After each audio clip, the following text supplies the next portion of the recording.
தமிழக அரசியல் வரலாற்றிலேயே முதல்வர் வேட்பாளராக இருந்து தோல்வியை சந்தித்தது ரெண்டே பேர் தான். ஒன்று பக்தவச்சலம் ஐயா அவர்கள், ரெண்டாவது புரட்சித் தலைவி ஜெயலலிதா அவர்கள். 96ல் அவங்களோட போக்கு கொஞ்சம் சரியில்லாமல் இருந்தனால மக்களுக்கும் அதிருப்தியை ஏற்படுத்தினாங்க. ரஜினிகாந்த் போன்ற பிரபலங்களும் அவங்களுக்கு எதிராக குரல் கொடுத்தாங்க. அதோட தாக்கத்தின் விளைவாக தான் அந்த தேர்தலில் அவங்க மிகப்பெரிய ஒரு தோல்வி அடைஞ்சாங்க. அதுக்கப்புறம் அவங்க தங்களோட தவறுகளை திருத்திக்கிட்டு மிகப்பெரிய அரசியல் சாம்ராஜ்யத்தை கட்டி நிறுவனாங்க. எல்லா பெண்களுக்கும் ஒரு ரோல் மாடலாக இருந்தாங்க. சினிமாவில் அவங்க தான் லேடி சூப்பர் ஸ்டார், அரசியல்லையும் அவங்க தான் லேடி சூப்பர் ஸ்டார். இன்றைக்கி வரைக்கும் அவங்களோட நினைவுகளையும் அந்த ஆளுமை திறமையும் அரசியலையும் நம்மளால் மறக்க முடியாது. எந்த தேர்தல் வந்தாலும் அவங்களோட நினைவு இருக்காமல் அந்த தேர்தல் போகாது. மண்ணை விட்டு மறந்தாலும் மக்களோட மனசுலேருந்து அவங்கள மறையலை.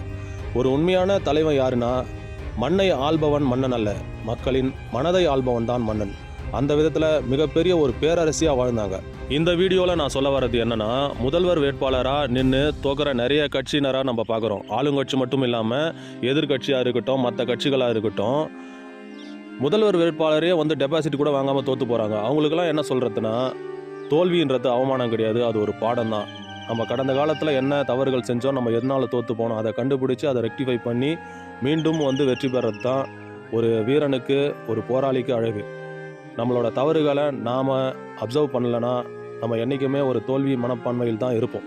அந்த விதத்தில் நமது முன்னாள் முதலமைச்சர் புரட்சித் தலைவி பொன்மலர் செல்வி ஜெயலலிதா அவர்கள் ஆல்வேஸ் கிரேட்.